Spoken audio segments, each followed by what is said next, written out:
Good morning and welcome to the Core Connection. I'm Mira Rubin here with you on Enlightened World Network. And today's topic is identity. And we're going to just talk about how we take on multiple identities, and a number of these identities don't really serve us. And in many cases, they're not even something that is part of our awareness. So today we're going to talk about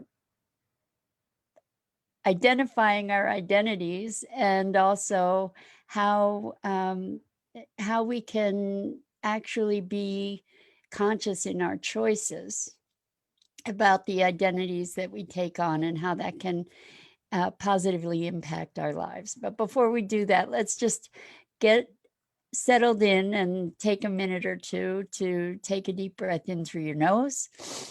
Hold it and imagine your lungs filling with crisp, clean oxygen, just flooding your bloodstream and all of your cells and all of your organs with vitality and life energy. And as you exhale, exhale any tension, any stress, allow yourselves to become present. Let's take another deep breath in through your nose.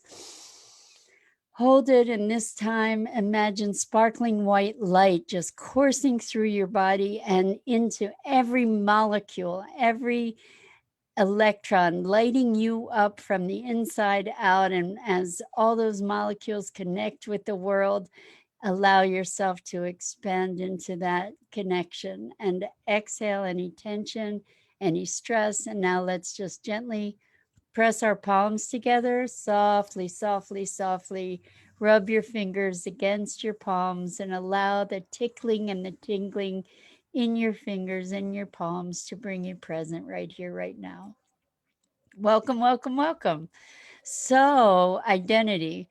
This week, we've been talking a lot about making the invisible visible and things that we're not seeing necessarily. And one of the things that we don't necessarily have conscious awareness of is all the identities that we take on that shape our experience of life and the limits that we impose on ourselves without even realizing it. So, uh, one of the I yesterday I was talking about health trauma, and what I realized out of that too is that I have an identity, or maybe multiple identities, have had around my health, and particularly around asthma. I've had asthma most of my life, and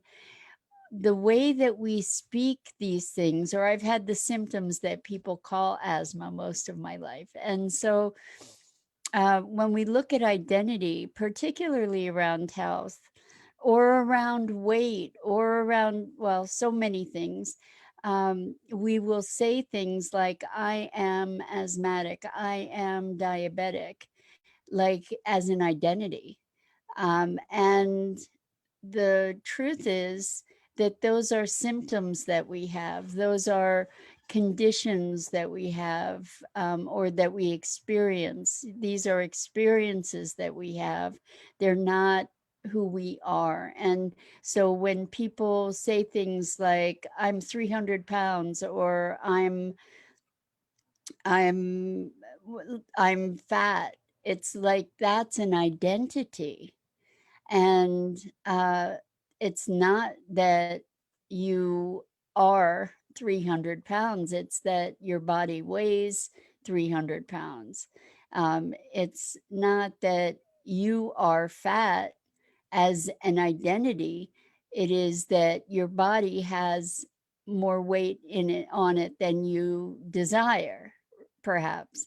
So being specific about our awareness and our language about what we're taking on is really important for how we interact with our lives and with the experiences and of our lives as they present themselves. So if we look at Me, for example, if I were to identify as an asthmatic, like who I am is I am an asthmatic, or I am um, not healthy. In my case, an identity that I had was I'm the healthiest sick person you'll know, which is kind of twisty because there's positive and not so positive all mixed up in that same identity, right? Like I have had health challenges, and here I am identifying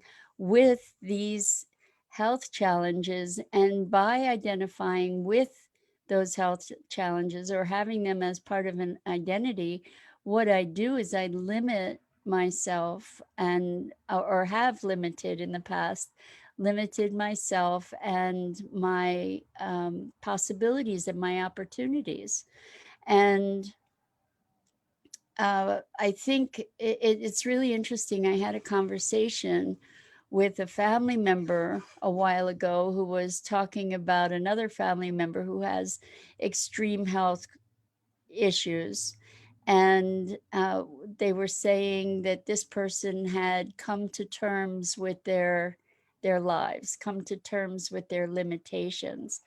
And I think that that it's really important to look at the limitations that we choose for ourselves and the motivations behind those limitations. I had a wonderful conversation with some artist friends, and we were able to look at the identity of starving artists. And so um, it's an archetype. The starving artist is an archetype that we kind of validate socially.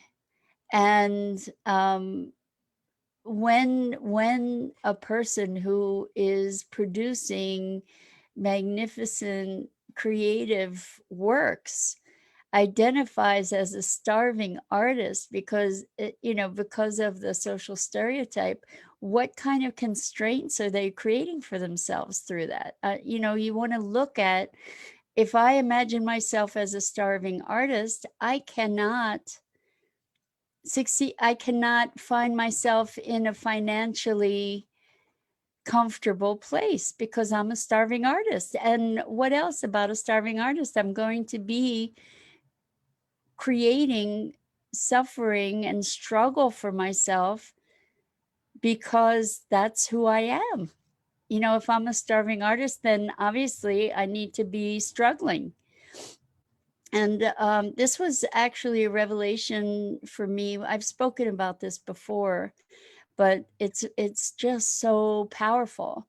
I had been doing some Joe Dispenza meditations, and in one of the meditations, he asked questions so that we could be, when we ask questions, our brain generates responses. And so one of the questions was, what would it be like if all your needs were met? And I realized that I had an identity around struggling and suffering. And having that identity around struggling and suffering meant by default that I could not possibly have all my needs met. All the work that I was doing with abundance and creating, manifesting my dreams, as long as this identity of suffering and struggle, or identification with suffering and struggle, was present for me, or even believing that there was my voice sorry, even believing that there was merit in suffering and struggle, uh, elevating that as an important and valuable uh, trait, prevented me from access to abundance, because I could not have all my needs met if I were suffering and struggling. And so I think it's really important for us to look at the identities that we have taken on that are probably invisible and that really don't serve us. So with the I want to look at, for instance, the identity of survivor. Okay, because that actually was one of my identities for sure, is I'm a survivor. And that's actually where the struggle and the suffering came in. And so I know that there are many people who have triumphed over disease and over tremendous trauma and uh, like being a rape survivor, for instance, or being a cancer survivor. And there's a certain heroism for sure in in triumph over adversity. And I wonder if as we say things like I'm a cancer survivor, what we're invoking is the experience, not to deny it. I don't we'll look at the other side of this in a minute, but it's reinforcing in a way the cancer. It's kind of like when you say don't do that, what you're doing is you're commanding doing that, really, because the brain doesn't understand don't. In order to understand don't, you have to find out what the thing is that the don't is about. So it's like you're reinforcing it constantly. So in terms of being a cancer survivor, what what could it look like to be I am a health hero?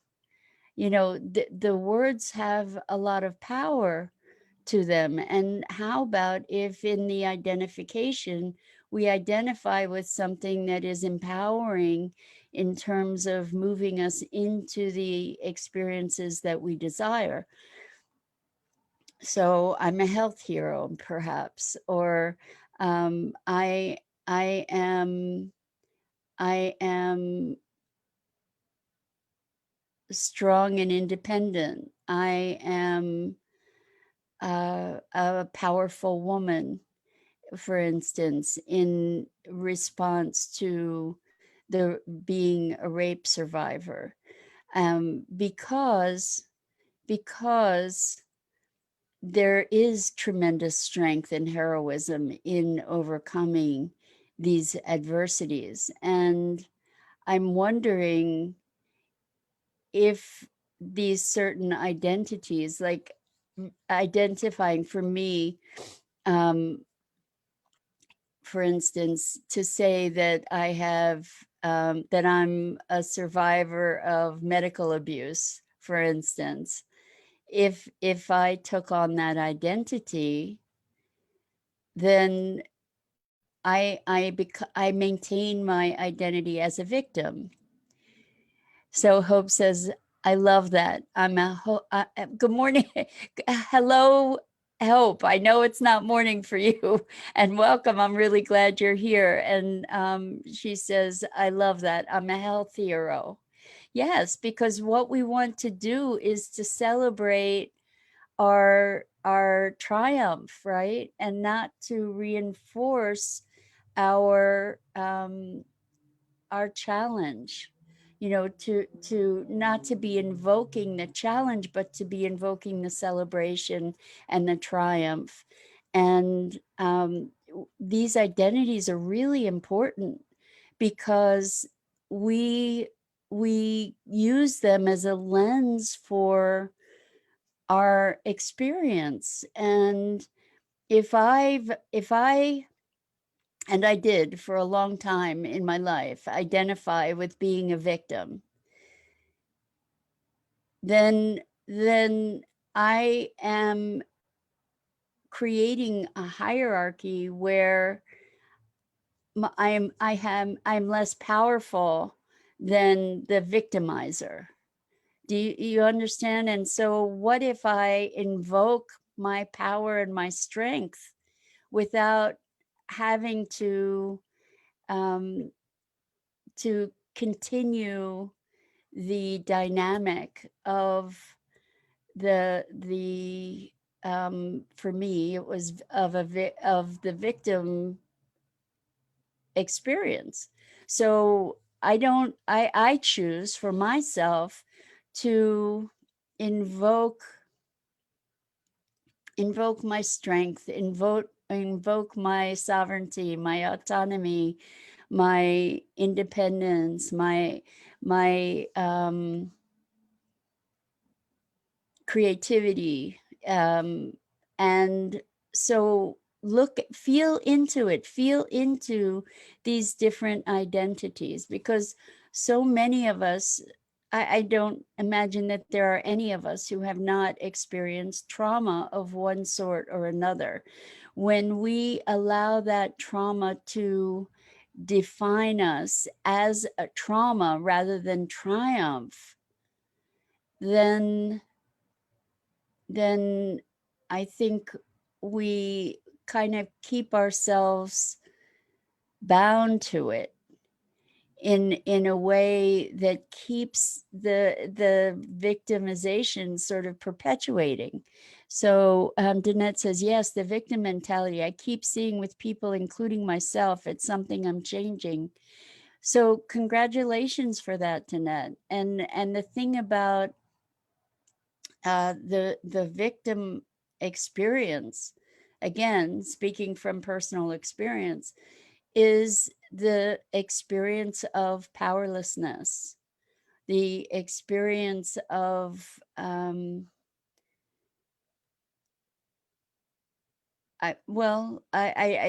of powerlessness is really what it's about. And so reclaiming our sovereignty, reclaiming our power is part of the triumph. It is the triumph. Like when we say we're a survivor of abuse, for example, what we're really saying is that not only did we survive, but we triumphed over that experience. And so by putting our identity into that triumph, just feel how different it is when you think of yourself as a victim, or you think of yourself as a hero, for instance, or heroine, or shiro, whatever you would like to call it. But when you feel into it, I guarantee you can feel the difference. I know that when I feel into victim, I contract. When I feel into triumph or celebration or heroism or being a hero, um, that feels expansive, uh, and or a champion, it feels expansive. Now, on the other side of things, identity, we may have identities that, for all intents and purposes, look really positive and really empowering, and they can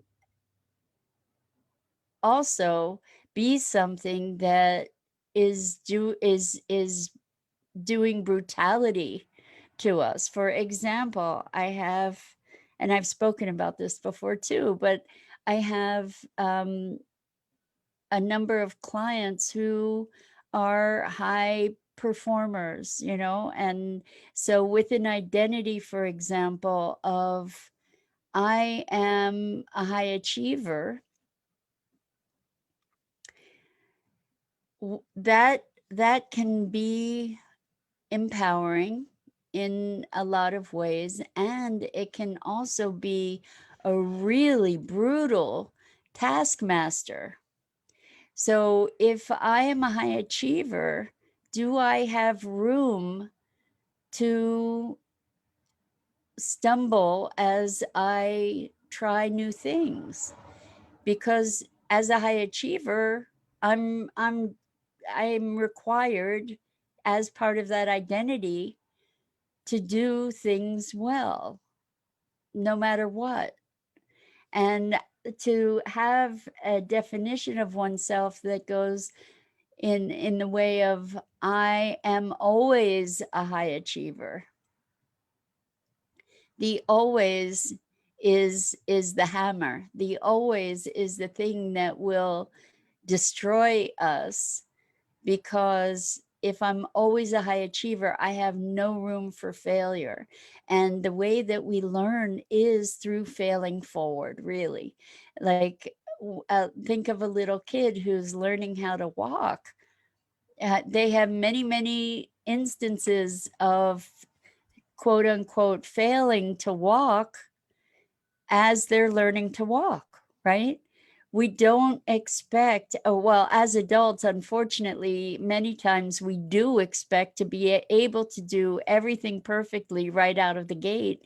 And as a result, the frustration and the persistence that's required of learning something new, and the discomfort of not doing it well, whatever it is, in the process of learning how to do something, stops many of us from even trying in so many ways. Like, I'm too old to do that, I'm too old to learn that, I'm too this to do that, whatever, because of these identities that we have, and because uh, we become averse to stumbling, skinning our knee or falling when we're maybe learning to roller skate or whatever. There's a learning process. And so with an identity of I'm a high achiever, it has its dark side to it. And so maybe there's another more positive, forgiving identity, because one person in particular, this identity of I always actually, this was one of their statements, I always create great results. Now that's tough, that's brutal, right? I always create great results. That word always is just a really dangerous word, because if I always expect myself to achieve great results, I'm completely setting myself up for disappointment, self-judgment, etc., etc. So what other kinds of identities might you have that could be tweaked in a way that serves you better in your life? Um, what what places do you find that your identities are creating limitations for you? We talked this week about acknowledging your gifts, and if we oh, how about this one? I'm a good person. I'm a good person. So I'm a good person on the surface looks like that's a great identity, right? Well, what happens if you, as a good person, have thoughts that don't jive with your idea of what a good person should be? Does that make you not a good person? Do you then get to beat yourself up about not being a good person because you had some thoughts that weren't up to par for you? Um, what we want to look at is the identities that keep us embroiled in patterns that are self-destructive. And we could say, um, I think there's a lot of problem actually with or challenge around uh, this notion of being a good person, because we don't, when we say I'm a good person, we don't necessarily dissect what that means and what the implied expectations are. So that's really the foundation of what the identity conversation is about, is that with these identities come many, many invisible and perhaps unconscious expectations. So if I'm a good person, that means that what? That I will be um, aware. Oh, okay. Here's another one along the idea of being a good person. Because I was thinking about environmental awareness. So I'm really into sustainability. So I have um, a lot of behaviors that I do in trying to be conscientious around the environment. If I identified as an environmentalist, then I have a lot of opportunities to be really, really intolerant of some of the behaviors that I don't really have a whole lot of choices about, or I have limited choices about. So, for instance, if I am an environmentalist, how far do I go? Is it okay for me to drive a car? Is it okay for me to purchase anything that is packaged in plastic? And I could extend that whole notion of the environmentalist identity to being a good person. Maybe being a good person is being environmentally responsible. So I think that I'm not saying that it is, I'm saying that maybe that would be part of my definition of what it means to be a good person. So when we say I'm a good person, I'm a good friend, I'm a whatever I am, let's look at the unspoken expectation behind that so that we can be more realistic and not be violent toward ourselves with expectations that as human beings we can't always meet. And again, there's that always word. So we want to be looking at um, I intend to rather than I am, as we identify with. So these identities are constructs. They're really constructs, and they're constructs that we impose upon ourselves and on others without defining what the underlying expectations and meanings are. And